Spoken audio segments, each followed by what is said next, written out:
Hello everyone, I hope you're doing well. So in this video, we're going to discuss Geeks for Geeks problem of the day, and today's problem is Geeks Village in Wales, and it is a medium level problem.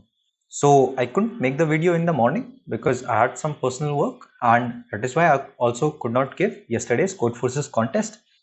So if possible, I'll be uploading the contest video for Code Forces by the end of today. I'll try to give a virtual contest, and then I'll make the video of the solutions, and then I'll upload it. So for now, let us discuss this problem of the day of Geeks for Geeks. It says that there is a village, Geek village, that has been represented by a 2D matrix, right?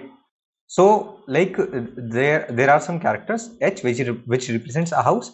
There are some characters W which represents a well, and the other characters like dot represents an open ground, and a character N represents it is a prohibited area that we cannot enter in this particular area. Now what we have to do is we have to make sure that every house gets some water from any of the wells in the village, and since obviously they would want to minimize their distance, we want to find the minimum distance that is of a house from the nearest well, right? And we have to calculate the total time. So the total time includes the distance the total time includes the time taken to go from house to well and coming back from well to house, right? So the total time would actually be the twice of the total distance between the house and the well, right? It says that we can only move in 4 directions, up, down, left and right. So these will be the 4 positions, right? So let me just explain you this with the help of a sample test case. What is happening? Let us take the second sample test case.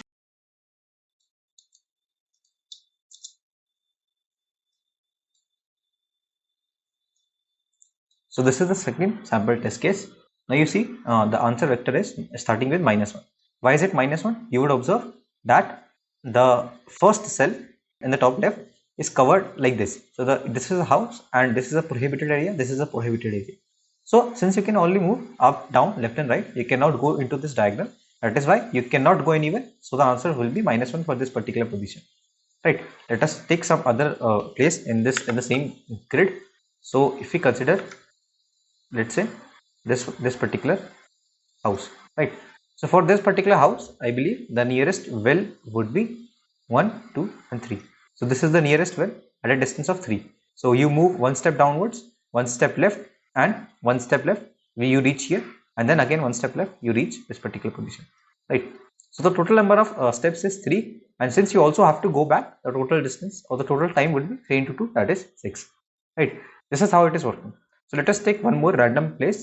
Let's say this is the house, right?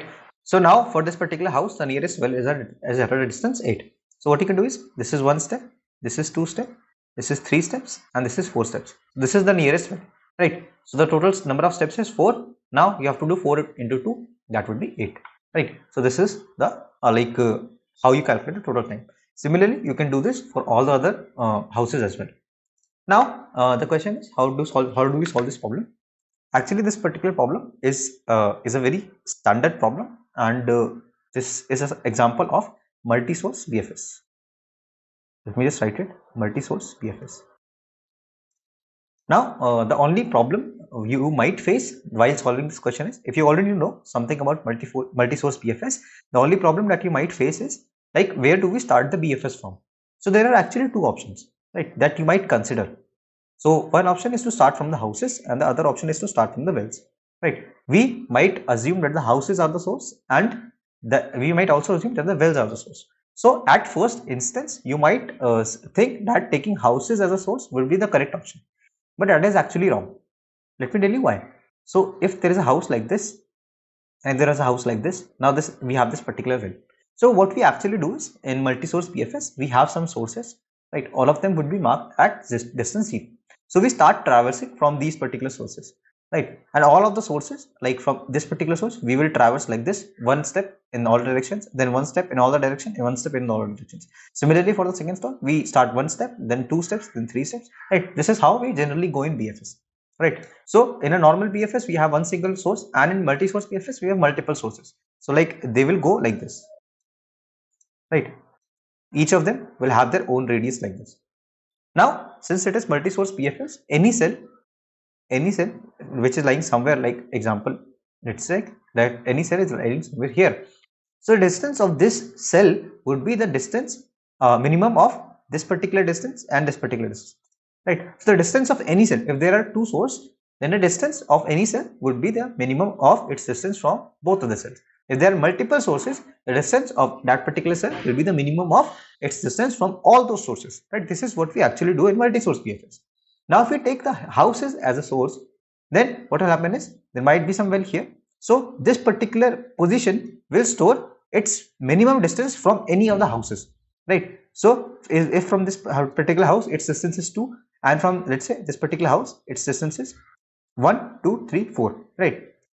4 and 2. So the minimum is 2. This particular position will then store 2. So multi-source BFS will at any particular position will give us its distance from any of the sources. So in this case, the sources, if the sources are houses, then it will give us the distance of the wells from any of the houses, minimum distance.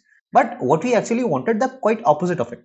If there are multiple wells, then for any house we want its minimum distance from any of those wells, right? This is what we actually want. So we would obviously want to take the wells as a source point, right? So in this case, like in this particular problem, what you essentially have to do is you just have to apply multi-source BFS considering the wells as the source, right? And I've also explained you why do we consider the wells as a source. So this would be the whole solution of the problem. Now all that is left is just the implementation part. I have explained you what you essentially have to do in this particular problem. So since this was a very standard problem, there was nothing much explaining, but I'll still quickly summarize what I just said. So the key idea of this problem is to do multi-source PFS. So if you think of multi-source PFS, while thinking of it, you might think it might be better to take the house as a source, but it might be also better to take the wells as a source. So we discussed how taking the wells as a source is the correct answer, and we don't have to choose the houses. So what does multi-source PFS actually gives us, right? Before talking about multi-source PFS, let us just talk about a single source PFS. So whenever we apply single source PFS, it will give us at any, for example, we have a cell like this or any node like this, right? It will give us the distance of this particular node from this particular source, right? If there are multiple sources, then for any cell or any grid or any node in a graph, if we have a single node and we have multiple sources, then if we apply multi-source BFS, it will give us its minimum distance from any of those sources, right? So we are getting the minimum distance from any of those sources. So if we have one house and multiple wells, if we take the wells as a source, then it will give us its minimum distance from any of those wells. So this is what we actually needed, right? So this is what we are going to do. We are going to apply multi-source PFS taking the wells as a source. So let me just show you the code now. So what I have essentially done is I've initially created a dx and dy array. So this will help me to go in all the 4 directions. You will see that this is for all the 8 positions, but we are only going to utilize the first 4 positions. So this is up, down, left and right, right? I'll show you further. If you have not seen this method of traversing in a grid, then you will see how beneficial it is to use this particular method instead of just directly taking all the 4 directions manually. So what I essentially do is I'll create a queue for BFS. I'll also create my answer vector. So this is essentially going to store my distances. Now for all the positions that has a well in it, I'll push it into the queue and initialize its answer as 0. So this is my valid function to check whether the current node is valid or not. It will use it later on, but for this particular part, I'll just initialize while loop, and I have to do it while the queue is not empty. So I've initialized 2 variables x and y, and I assign the values of x and y here, right? So the next thing is I pop the front element from the queue.